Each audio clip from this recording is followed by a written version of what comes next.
Hello dear students, आज हम circle पर बेस्ड अपने कुछ इम्पॉर्टेंट टर्म्स को रिवाइज करेंगे बेटा, और कुछ नए टर्म्स सीखेंगे। देखिए, सबसे पहले समझते हैं सर्कल बेटा। वृत्त, जो कि एक गोलाकार 2 डायमेंशनल फिगर होता है ना। तो डेली लाइफ में हमारे पास बैंगल्स इसका एक बेस्ट एग्जाम्पल है, बिंदी है ना। तो देखिए बेटा, ये कैसा होता है, इसकी क्या डेफिनेशन है। ये एक इन ऐसे बिंदुओं का समूह है जिनकी दूरी एक फिक्स पॉइंट से बराबर होती है।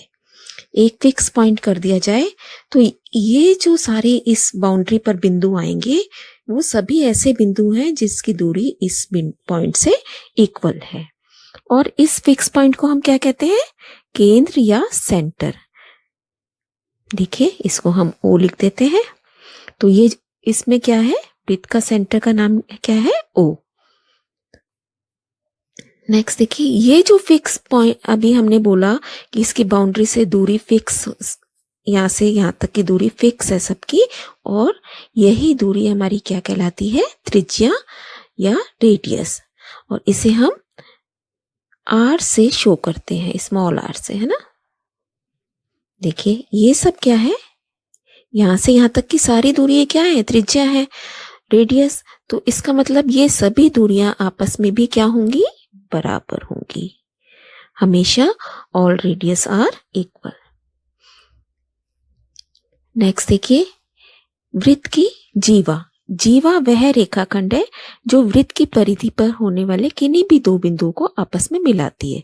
जैसे यहाँ से यहाँ तक मिला दिया तो हमारे पास को एक जीवा मिल गई, कॉर्ड AB, और यहाँ मिलाया तो हमें XY एक कॉर्ड मिल गई।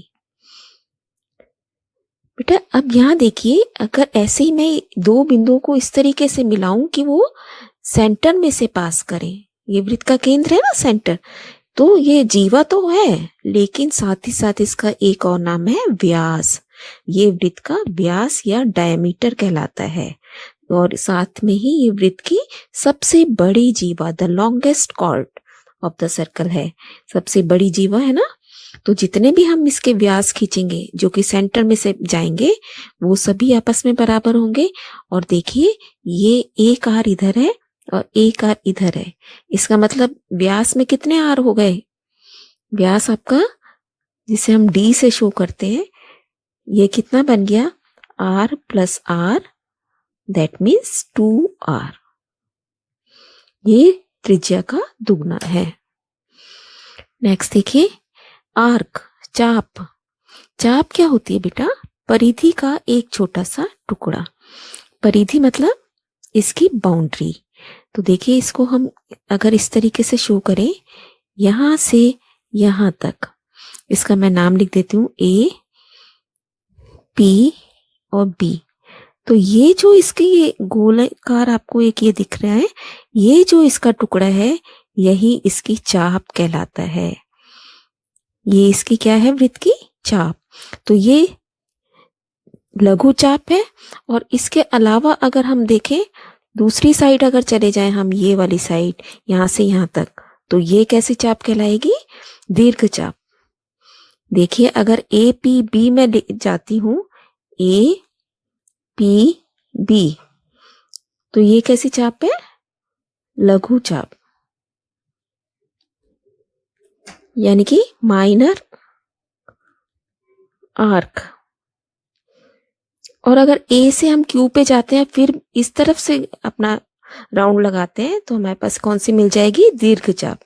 AQB हमें क्या मिल जाएगी?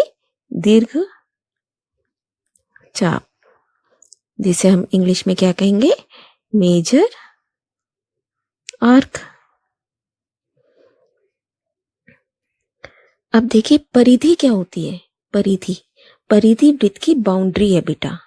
परिधि क्या मतलब है? कि हमें इसकी बाउंड्री फाइंड आउट करनी है। इसका मतलब अगर हम यहाँ एक पॉइंट फिक्स कर दें A, तो मुझे A से इस साइड से शुरू होते होते होते आपको इसी पॉइंट पे वापस आ जाना है। तो जितना मैं इसको नापूंगी, जितना इसको मेरे को पता चलेगा, उतना ही ये वृत्त की परिधि है। परिधि इसकी कुल बाउंड्री है, वृत्त के बाहरी घेरे की लंबाई, distance around the edge of the circle. इसकी एज के साथ साथ इसकी इस तरीके से यहां से शुरू करके आप वापस यहीं आ जाएंगे। तो इसके लिए हम क्या फॉर्मूला लिखते हैं, परिधि को सी लिखते हैं इंग्लिश में, और इसका फॉर्मूला है 2πr, जहां आपको पता है पाई की वैल्यू क्या होती है 22/7 और आर हमारी वृत्त की त्रिज्या दी गई हो। नेक्स्ट देखिए बेटा, त्रिज्यीय खंड, दैट मीन्स सेक्टर। सेक्टर जो कि जैसे नाम से भी पता चल रहा है त्रिज्याओं का द्वारा बना गया खंड। तो त्रिज्याएं हमें पता है वृत्त की, ये हमने 2 त्रिज्याएं ड्रॉ कर ली, और ये जो इस त्रिज्याओं के और एक चाप, ये क्या हिस्सा होता है अभी हमने सीखा है, ये चाप है, एक आर्क है, इसके बीच में जब ये सर्कल का आप देख रहे हो ना पार्टीशन हो गया, एक हिस्सा इधर और एक हिस्सा इधर, तो यही जो त्रिज्याओं के द्वारा जब पार्टीशन होता है यही इसका त्रिज्यीय खंड या सेक्टर कहलाता है। देखिए अब हम देख रहे हैं कि ये 2 हिस्सों में बटा है ना, एक इस तरफ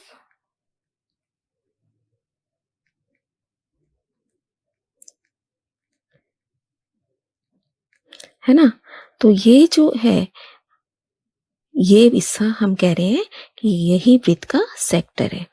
अब साथ साथ ही आप देखिए बेटा कि एक सेक्टर इस तरफ भी तो बना, ये भी तो एक वृत्त की दीर्घ चाप है ना, तो और ये त्रिज्याएं हैं, 2 रेडियस हैं, तो एक छोटा है एक बड़ा है, तो इसके नाम भी इसी हिसाब से होते हैं। देखिए इसको हम कहेंगे माइनर सेक्टर,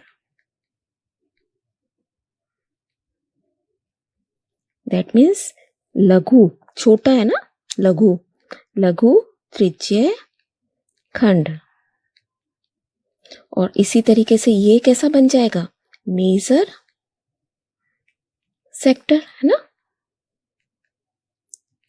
और ये हो गया आपका दीर्घ त्रिज्यीय खंड।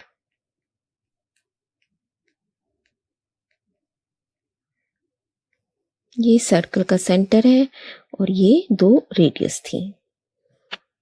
अब देखिए नेक्स्ट है वृत्त खंड, सेगमेंट, 2 जीवाओं व एक चाप के बीच का भाग।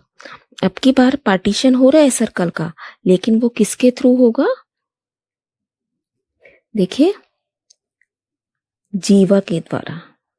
ये होती है ना जीवा कॉर्ड वृत्त की, तो इसका नाम लिख देते हैं ए बी और सेंटर हो गया ओ। अब यहाँ पे भी हम देख रहे हैं कि सर्कल 2 हिस्सों में बट गया, एक इस तरफ और एक इसके इस तरफ, छोटा हिस्सा एक बड़ा, अगेन माइनर एंड मेजर, तो इनको हम सेगमेंट बोलते हैं बेटा। और इसको भी देखिए अलग से शो कर देते हैं, ये हिस्सा हमारा माइनर सेगमेंट हो गया और दूसरी तरफ का हिस्सा हमारा मेजर माइनर सेगमेंट,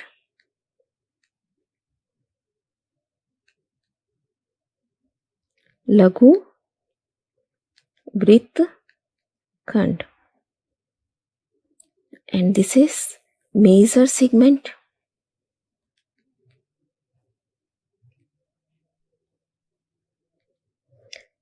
जिसको हम हिंदी में दीर्घ वृत्तखंड बोलेंगे। तो बेटा आई होप कि आप सारे कंसेप्ट को अपने क्लियर करेंगे, जो भी उनमें फर्क है या जो भी उनकी डेफिनेशन है उनको आप रिवाइज करके कंसेप्ट क्लियर करेंगे।